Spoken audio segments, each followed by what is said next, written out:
In Unit 6, we've been talking about forces, strong nuclear, electromagnetism, weak nuclear, and then gravity. And what we just did in our lab was we investigated how a force causes an object to move and accelerate. That's the real key there, the acceleration. Previously in the year, we'd looked at how if we had an object moving, how we could find its position, its acceleration, its velocity, how we can combine all those, do projectile motion, yada, yada, yada. Now we're looking at how can we get that object to move to begin with? How can we get it to accelerate? How can we get it to speed up? How could we get it so that we can find a velocity? And then do all of that. And that's where these forces come into play. And through the lab, we saw that we came up with this equation, F equals ma. And this is like super important of an equation. We're going to use it throughout the rest of the year. So what we're going to do right now is we're going to break down the F equals ma equation a little bit, and then we'll take a look at a few examples to kind of get us a feel of what F equals ma is. F equals ma in and of itself, though, it's really not everything listed there. Really what this equation is if we look at this force, this is actually what is known as the net force acting on the object. So if you think of a tug of war, okay, so here's you're purple now with your arms, and you have a person pulling your one arm this way and another person pulling an arm this way. The net force is the addition of both of those forces.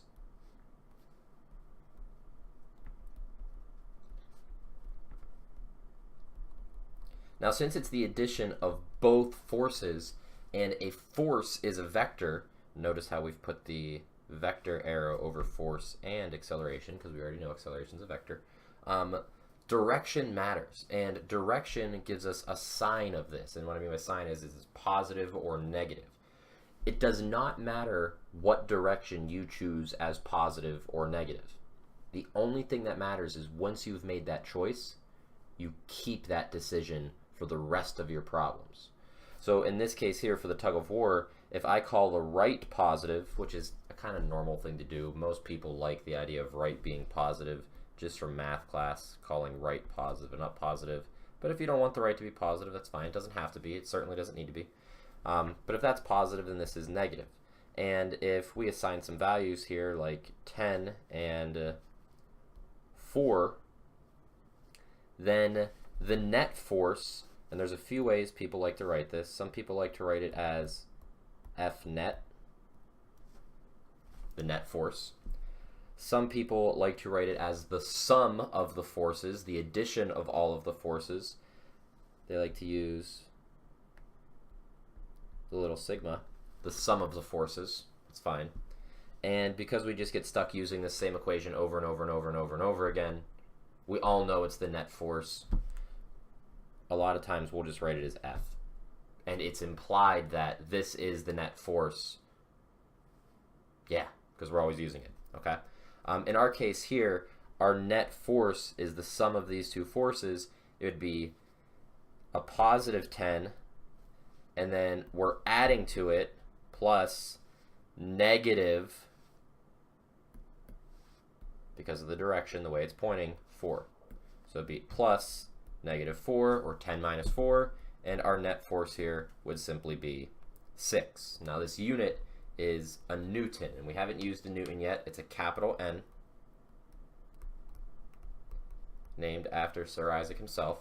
And the unit of a Newton is a kilogram meter per second squared. And that's a really weird unit, but if we just take a look back up top, when we're looking at F equals ma, well, m is a kilogram, and acceleration is meters per second squared. So that's how we've defined the Newton. The Newton is a derived term because we're using two other SI units in order to create it.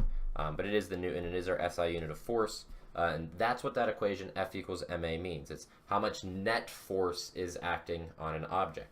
M is the mass of that object, and we'll kind of break that down in kind of larger examples as we go on. And the acceleration is just what we've always used. It's how quickly that object is changing its velocity. It can be either positive or it can be negative. The key is that the acceleration is in the same direction as the net force.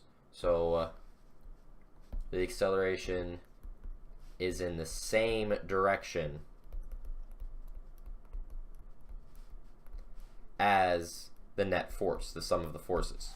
And what I mean by that is we take a look at the, arm pulling problem up top.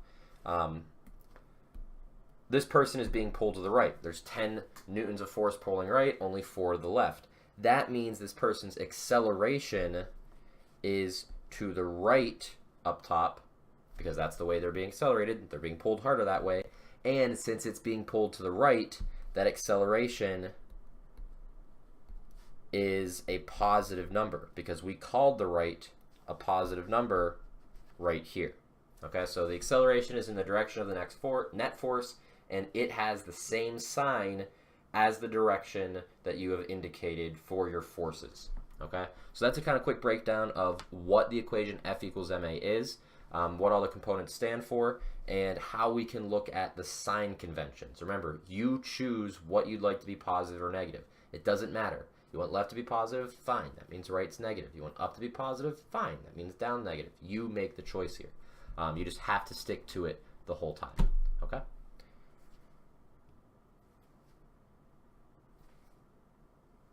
What we're going to look at now